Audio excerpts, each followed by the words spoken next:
So we're here after the Windows 10 upgrade to 2004. So I'm gonna click OK, and now you see that I log in with my PIN. So my PIN, click OK, the registry yes. And straight up you'll see, if I type in MS info, you know straight away that I'm on Windows 10 1901 401, so Windows 10. And if I go to updates, still got during updates as well. And you can see here through the optimization, I've got this in place, and this is kind of policy that kicks in, so activity monitoring. So you can tell it's Microsoft 7 gig. Eventually, once this device is actually connected to the VPN, it'll contact the Microsoft case server, which is all the management points in NumTaz.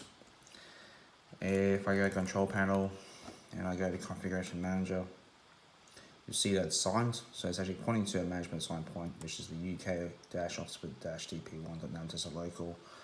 It's self-signed, it's got management capabilities, it's got enabled, it's got internet. So it has all the features, configurations. So all these configurations were what applied, so these are all compliant now. So early on you saw that it was non-compliant, but now it's compliant. So it's from BitLocker policy, it's got the encryption. Obviously boundary is not in the correct boundary, as this is a workgroup device, but then also joins HAD. It's got a firewall statement, it's got a fast startup, it's got update compliance, it's got a remote desktop, so it's all compliant except for the client boundary group. The network is obviously the cache, or the cloud management gateway that's pointing to. And since we have our locals there, it's all done. So now you've got your pretty much new Office 365 or Outlook 365, let's say, and this is pretty much up to date, all signed in, all done. It's looking pretty good. So obviously updates, you know, they'll check for updates as much as possible. If you go up to Windows updates, you see that it's actually done an update there. And yeah. So you can see this tab, you see the notifications on the far right hand side, and it's done everything. Don't worry about the TeamViewer because the original version's there.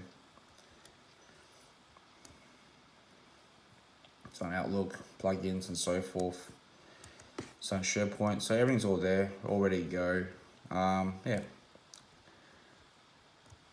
And if you want to start Firefox, it'll load to the default, it'll load to, so it all shows this. Chrome, Edge. So Edge and IE will load straight to the internet. It's based on the Intune policy, obviously, so that will kick in nicely. Log in straight away, similar to Grid policy in a way. No changes there. And then same with Edge, same thing. Chrome and Firefox, I do have something in place that was working. I have turned it off because I'm testing something at the moment, so that will come in place eventually.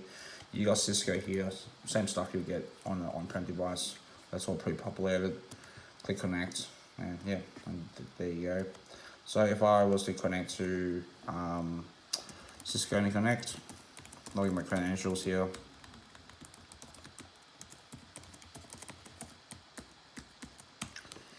Click OK, you'll see that connect. Next, if you want, and once you actually connect to Cisco, your management point will change actually. So it will change to Azure.